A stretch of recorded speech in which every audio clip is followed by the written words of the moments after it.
Welcome to our discussion on the expanding circle of English with a particular focus on China and Japan.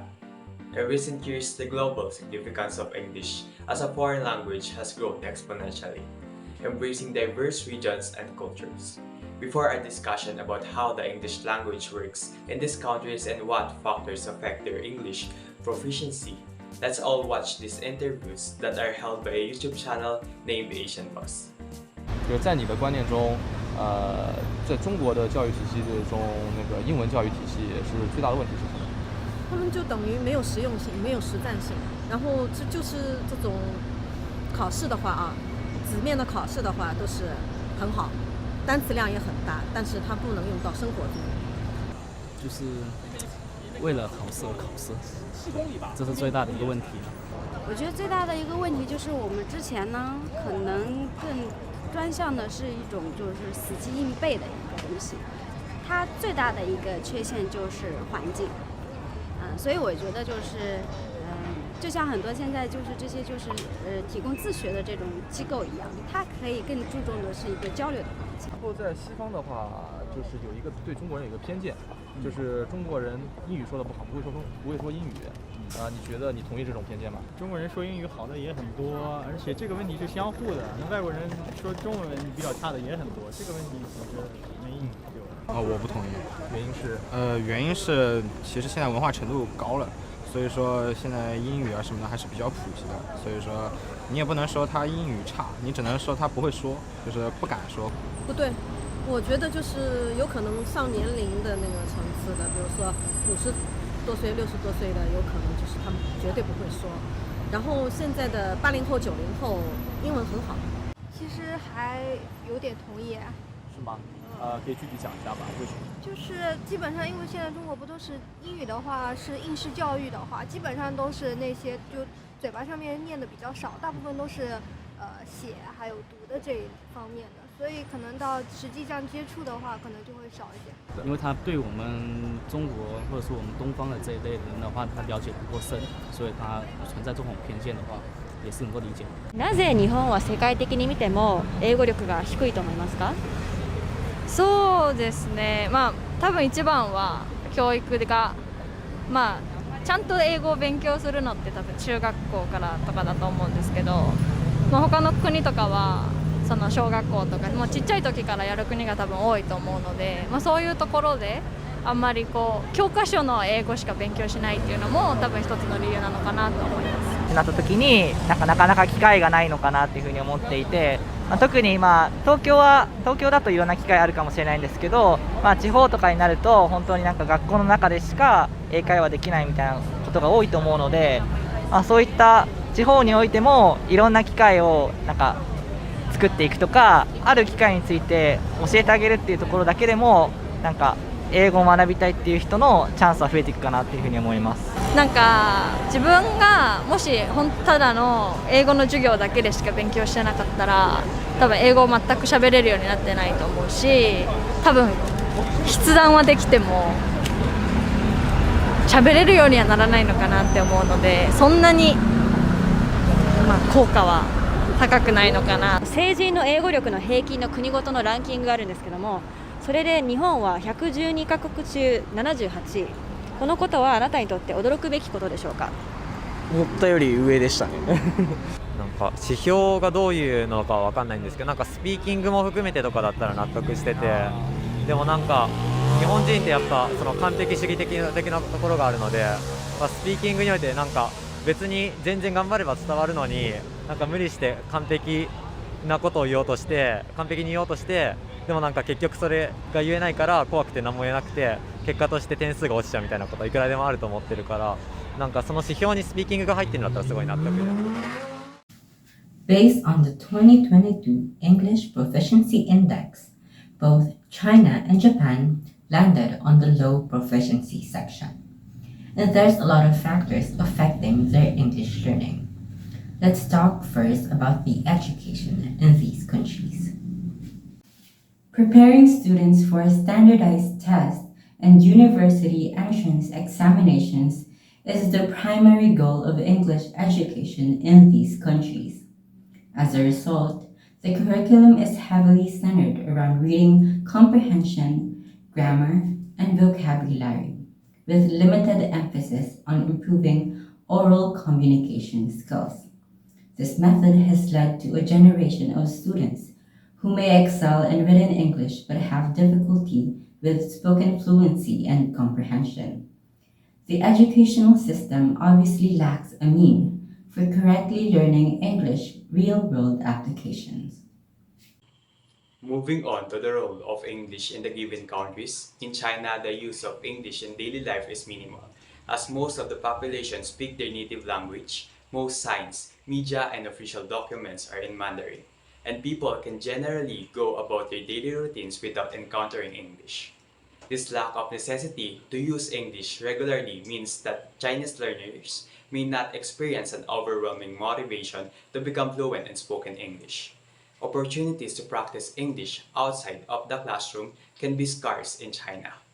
China's restriction of foreign media platforms like Facebook, YouTube, and online games also limits the capability of people to learn English. On the other hand, English is becoming increasingly popular in Japan. It is used widely across the country since many foreigners live there. To make the city and other places welcoming and accessible to foreigners, announcement, messages, and signs are often presented bilingually using English alongside Japanese. The quality of spoken English may vary. Some people speak it fluently and others do not. Sometimes it is mixed with local dialects.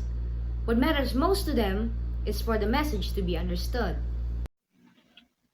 The Japanese and Chinese language stand as distinct entities when compared to the English language, showcasing remarkable differences in their alphabets, grammatical structure, vocabularies, and sentence arrangements.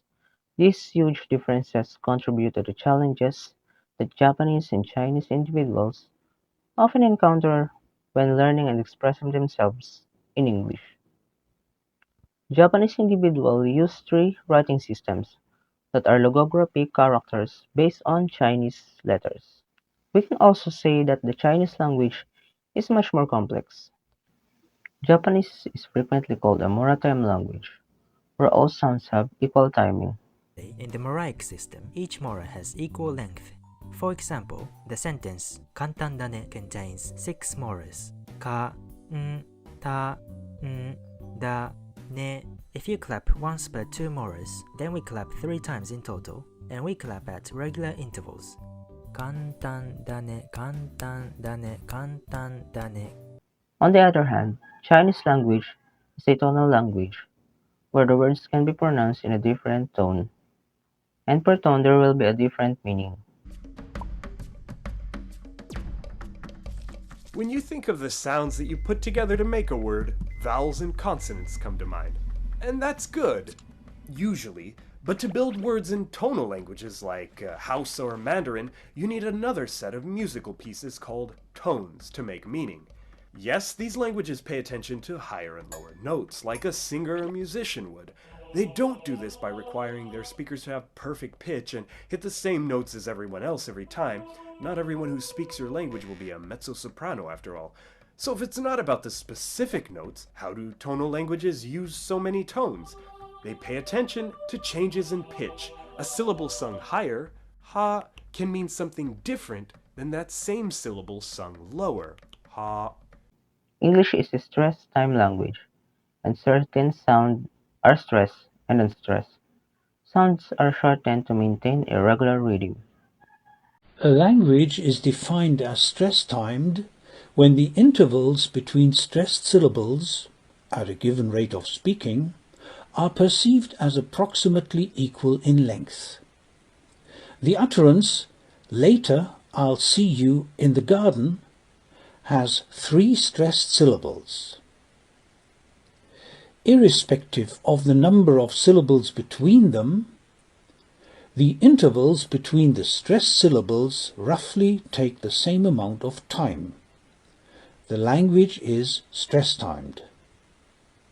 Both English and Chinese language are SVO language, meaning the accepted sentence structure is subject, verb, object. On the other hand, Japanese language uses subject, object, and verb structure. Furthermore, the Japanese language lacks certain sounds in English, such as L and R, and the distinctions between certain vowel sounds. The English sound V is not common in Chinese languages, so speakers often replace it with W or F.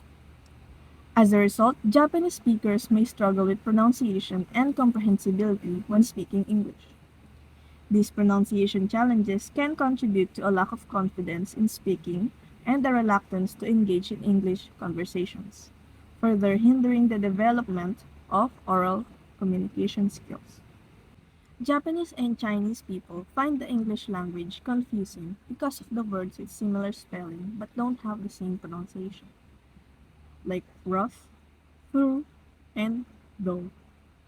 Also, they find it challenging to pronounce and spell words with silent letters like no and yan. When Japanese people study English in Japan, they are usually looking at words transcribed in katakana instead of the Roman alphabet. As with any language, when you're trying to transliterate, if there's a sound that can't be represented in the target alphabet, you can change the word to fit the writing system. This means words expressed in katakana are represented as a series of Japanese syllables. This is called wase ego. For example, the English word fly is written as furai in katakana, which is pronounced as furai.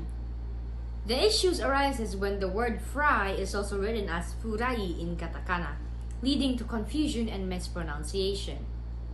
This can cause misunderstandings, such as when a Japanese person says, "I'm flying today," it may sound like, "I'm furaying today," to a foreign listener.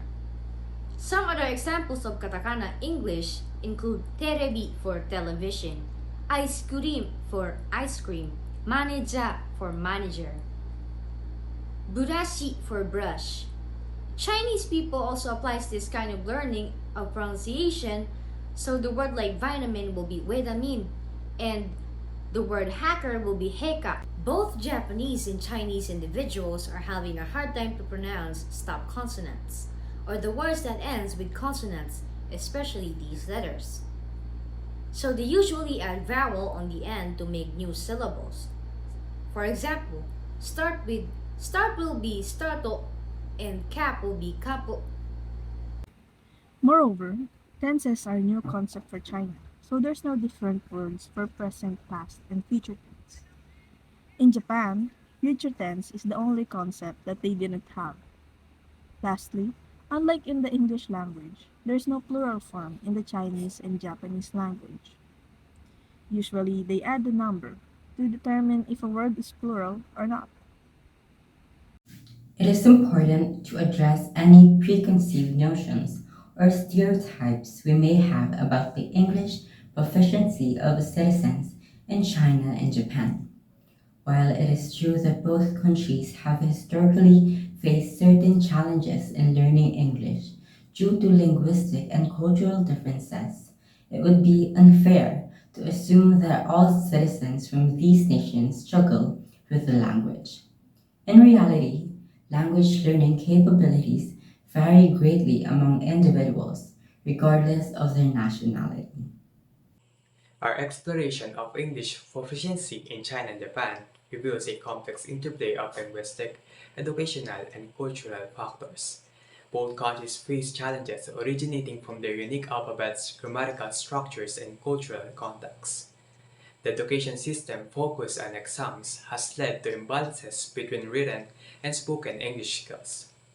While China faces limited exposure due to language barriers and online restrictions, Japan's increasing internationalization fosters more opportunities for English use. Pronunciation difficulties, word transcriptions, and tense variations also impact language acquisition. However, it's crucial to avoid generalizations and recognize individual variations in language learning. The inclusion of English in education, media exposure, and global engagement has contributed to the increase of English proficiency in both nations, driven by the forces of globalization, economic development, and a desire